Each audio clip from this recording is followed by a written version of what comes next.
Salve, salve, amiguinho! Beleza aí com você? Galera, tranquilo? É isso aí, galerinha. Bom, antes de nós começarmos os nossos trabalhos, a gente já vai pedir para vocês que dê aquele likezinho. Pode ser agora no começo, pode ser no final do vídeo, final da nossa aula, tranquilinho. Se inscreva no nosso canal se já não estiver inscrito. Compartilhe com os amiguinhos. Beleza? Isso é fundamental para nós darmos continuidade em nosso trabalho, amiguinho. Valeu? É isso aí. Qual é o tema de hoje? O nosso tema é estrutura geológica do Brasil. Perfeito? O que nós vimos em uma outra aula? Que existem basicamente três grandes grupos de estruturas geológicas: os crátons, as bacias sedimentares e os dobramentos modernos. Pô, tranquilo, suave. E no caso brasileiro, quais estruturas geológicas existem? Bom, se nós pensarmos na formação do território brasileiro desde o pré-cambriano e pensarmos também que o Brasil está na região central de uma placa tectônica, a placa sul-americana, então nós vamos concluir, né, que no Brasil não existem dobramentos modernos, ok? O que nós falamos para vocês em outro momento, que os dobramentos modernos, as montanhas jovens, ocorrem em área intraplaca, ou seja, em área de contato de placas tectônicas. Se o Brasil está numa área central da placa sul-americana, está fora da ação de contato entre elas, ok? Entre as placas, por exemplo, a placa sul-americana e a placa de Nazca. Perfeito? Legal. Então nós vamos afirmar aqui que no Brasil existem duas estruturas geológicas: os crátons e as bacias sedimentares. Fechou? Bacana. Bom, os crátons são formações mais antigas, são pré-cambrianas, tá? São terrenos pré-cambrianos, arqueozoicos e proterozoicos. Muito bem. Então nós já sabemos, por conta disso, que as estruturas cratônicas são cristalinas, ok? E podemos dividi-los em duas partes: os escudos cristalinos e as plataformas. Os escudos cristalinos afloram à superfície, enquanto que as plataformas estão abaixo da superfície, estão recobertas por sedimentos, ok? Pô, tranquilinho aí? Galera, então olha só, essas estruturas cratônicas compõem 36% do território brasileiro. E esses 36% se dividem assim: 32% são terrenos arqueozoicos. Nós temos lá a consolidação da crosta terrestre, a formação de rochas magmáticas, que faz parte do grupo cristalino, tá certo? Enquanto que os 4% restantes são terrenos proterozoicos, formado, por exemplo, por rochas magmáticas e, sobretudo, por rochas metamórficas do tipo gneiss. E é justamente aqui, galerinha, nesses 4% de terrenos proterozoicos, que nós vamos dar uma importância, pois são justamente nesses 4% que nós vamos encontrar as jazidas de minerais metálicos. A grande riqueza mineral brasileira se concentra nesses 4% de terrenos proterozoicos. Perfeito? Fiquem atentos a esse detalhezinho, galera. Em outra aula nós falamos para vocês associarem as estruturas cristalinas à ocorrência econômica. E falamos que nas estruturas cristalinas, nas estruturas cratônicas, vocês vão encontrar minerais metálicos. E no caso brasileiro, essa riqueza mineral, esses minerais metálicos estão aqui nesses 4%. Fechou? É isso aí, é suavezinho, é tranquilinho. Ok? Só não esquecendo que essas estruturas elas são rebaixadas, não são superfícies elevadas. Por quê? Porque são formações antigas, então estão mais tempo expostos à ação erosiva, à ação do desgaste, à ação do intemperismo. Tranquilo? Então são superfícies desgastadas, não apresentando grandes elevações. No entanto, tem uma característica muito importante, são estruturas estáveis, ok? Estruturas estáveis em virtude de sua formação cristalina, amiguinho. Fique atento a esse detalhe, beleza? Agora vamos às estruturas sedimentares, as bacias sedimentares do território brasileiro.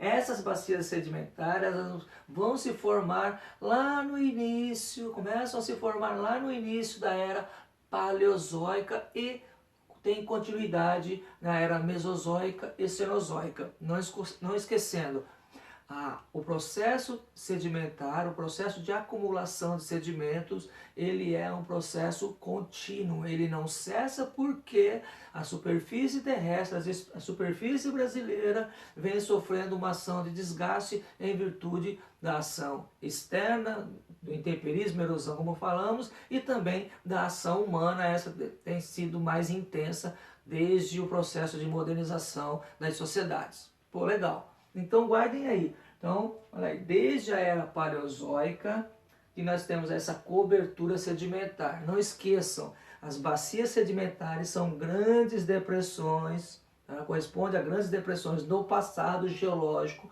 que foram sendo preenchidas por sedimento, a exemplo, tá, do desgaste das estruturas cratônicas. O material do desgaste foi se depositando nessas áreas rebaixadas, originando, portanto, as bacias sedimentares, ok? Não esquecendo também que as estruturas sedimentares, elas vão aparecer em camadas, explicando aí os diferentes processos, as diferentes etapas de sedimentação.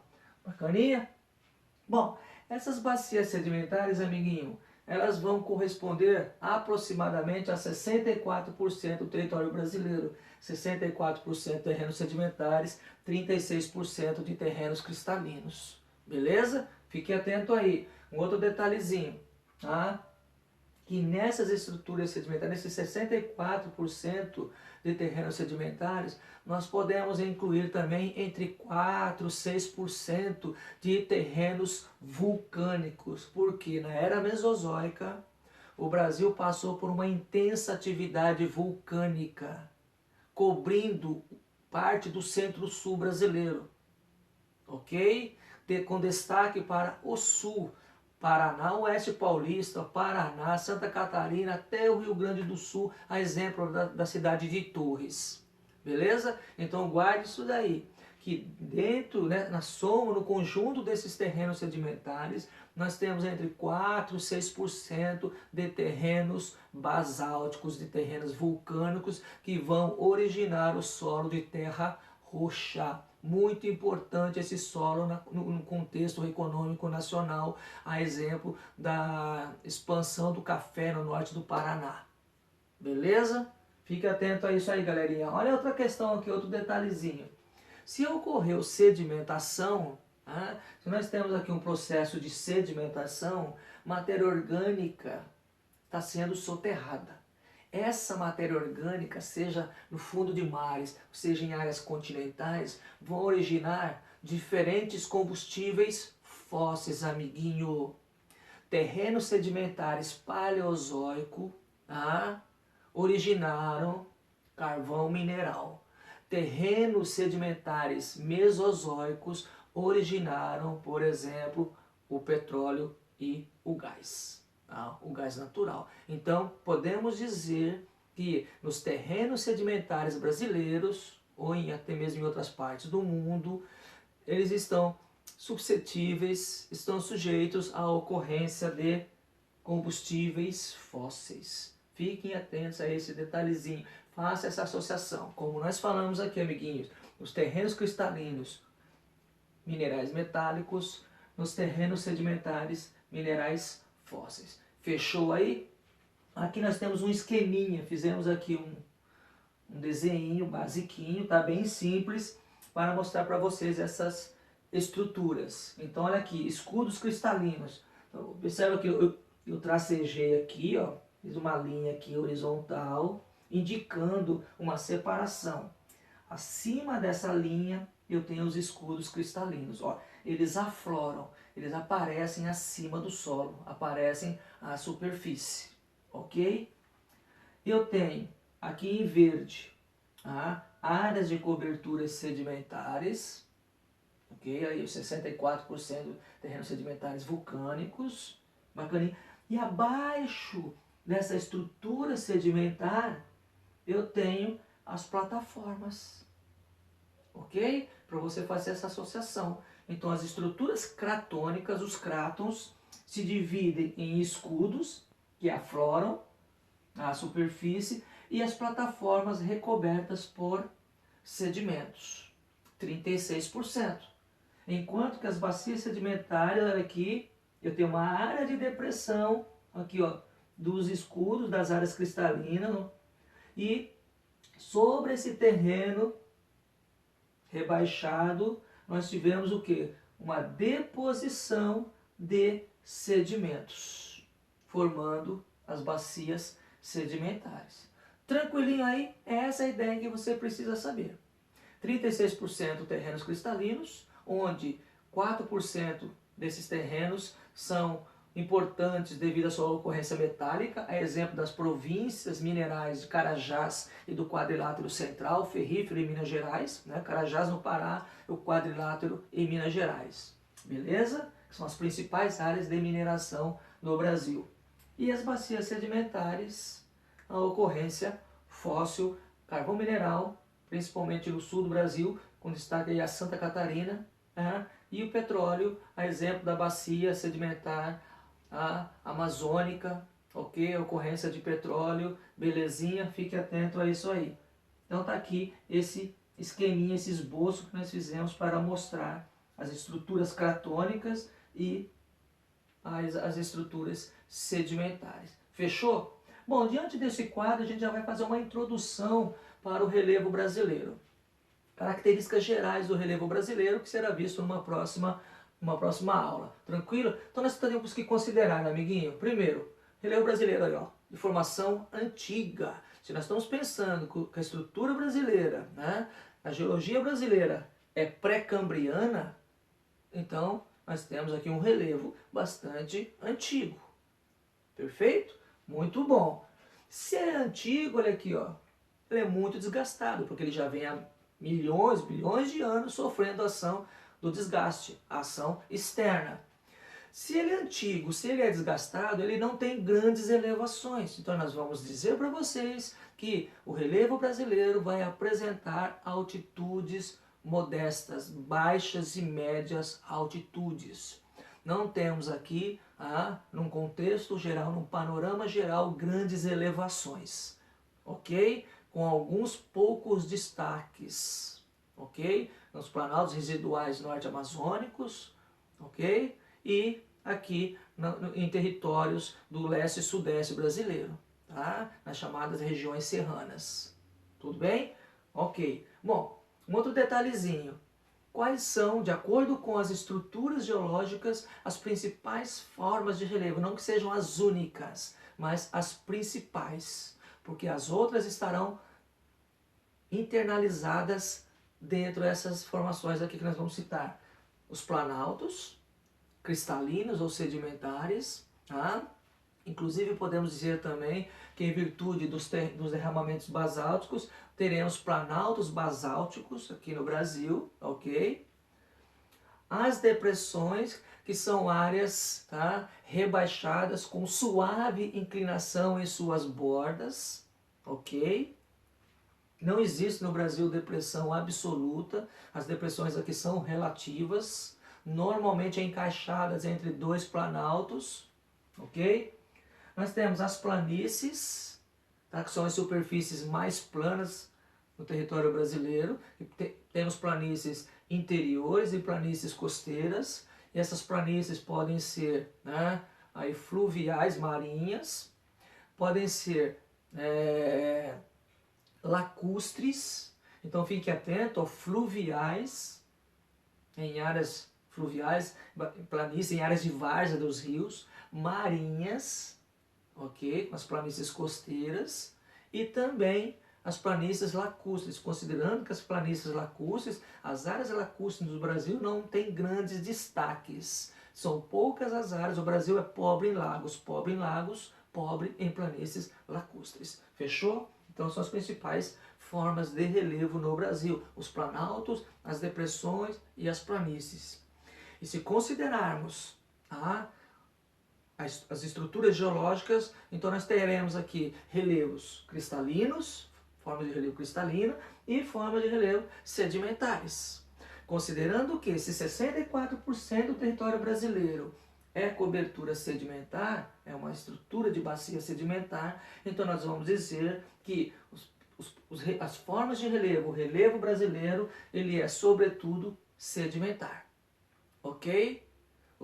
A formação sedimentar predomina em relação à formação de relevo cristalina, ok? Então, um panorama geral aqui, amiguinho, características gerais do relevo brasileiro, para que num outro momento a gente retome e caracterize o relevo do país, beleza? Mas o foco principal aqui de nossa aula é entender que as estruturas geológicas principais são os crátons, divididos em escudos e plataformas.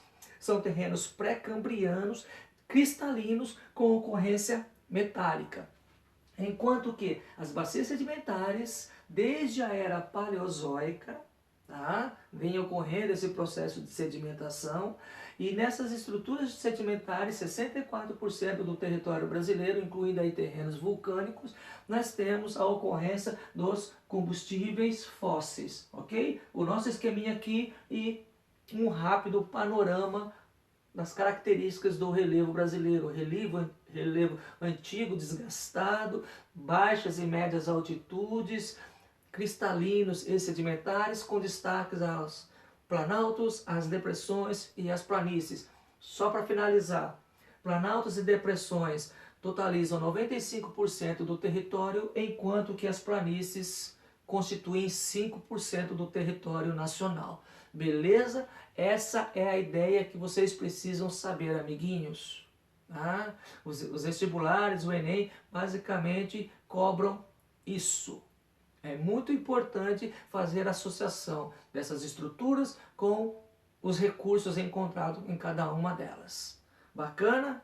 Espero que vocês tenham curtido, espero que vocês tenham gostado. Agora vou pedir novamente para vocês darem aquele likezinho, para vocês se inscreverem, ok? E para vocês compartilharem com os seus amiguinhos, my brothers. Fechou? É isso aí. Espero vocês num próximo encontro. Até uma próxima. Aquele abraço e sucesso. É nóis. Vou sair aqui e vou deixar a luzinha para vocês dar aquele printzinho. Valeu? É isso aí, galera. Aquele abraço, sucesso. É nóis. Yeah!